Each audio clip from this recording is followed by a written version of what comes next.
எங்களுக்கு சேலஞ்சிங் என்னன்னு இருக்கு பார்த்தீங்கன்னா, சிறுத்தை இருக்கும். சில நேரத்துல 2 குட்டியும் கூட இருக்கும். ஸோ குட்டிகள் இருக்கிறபோது அத பிடிக்கிறதுக்கான பெர்மிஷன் கிடைக்காது. ஓ! ஆ, அதனால பிடிக்கவும் கூடாது. ஆ.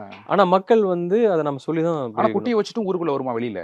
குட்டிகளோடயும் நாங்க பார்க்கோம். கேமரா ட்ராப்ஸ் ஆ. ஊருக்குள்ள வரதும் கூட அது அதனுடைய கருங்கல் ஓ! குவாரி எல்லாம் இருக்கு இல்லைங்களா? அங்க அந்த இடத்துல குட்டிகளோட இருக்கிறதையும் நம்ம பார்க்க முடியுது. சரிங்க சார். ஸோ குட்டிகள் இருந்தா மக்கள நாங்க கன்வின்ஸ் பண்ணிருவோம். ஆ. நம்ம பிடிக்க முடியாதுன்ட்டு. ம். என்னைக்கு ஒரு தனி பெண்ணாவோ, தனி ஆணாவோ ம். மெச்சூர்ட் அடல்ட் கரெக்ட்டா அந்த அடல்ட் ஸ்டேஜ் வந்தத மட்டும் தான் பிடிப்போம். ம். அப்ப நாங்க பிடிக்க ஆரம்பிக்கிறபோது, ம். அந்த ப்ரொஃபைலிங் எல்லாம் பண்ணுவோம். ம். கேமரா ட்ராப் வைப்போம். ம். கேமரா ட்ராப் வச்சு அந்த ப்ரொஃபைலிங் பண்ணிட்டு, ம். இதுக்கு ஒரு கமிட்டி வந்து டெக்னிக்கல் கமிட்டின்னு ஒண்ணு இருக்காங்க. ஓகே. ஆ. அந்த டெக்னிக்கல் கமிட்டில வந்து வெட்டனரி டாக்டர்ஸ் வருவாங்க. ம். டிஸ்ட்ரிக்ட் ஃபாரஸ்ட் ஆஃபீசர் வருவாரு. அவரு தான் சீஃப்ங்க. அவங்களுக்கு கீழ வந்து லோக்கல் பஞ்சாயத்து பிரசிடென்ட் வருவாரு. இவங்கெல்லாம் தான் அதனுடைய குழு உறுப்பினர்களா இருப்பாங்க. இவங்க எல்லாமே அந்த இடத்த போய் ஸ்பாட் அனலைஸ் பண்ணுவாங்க. இங்க பிரச்சனை வந்துட்டே இருக்குதா? அப்படி அந்த மக்கள்கிட்ட பேசுவாங்க.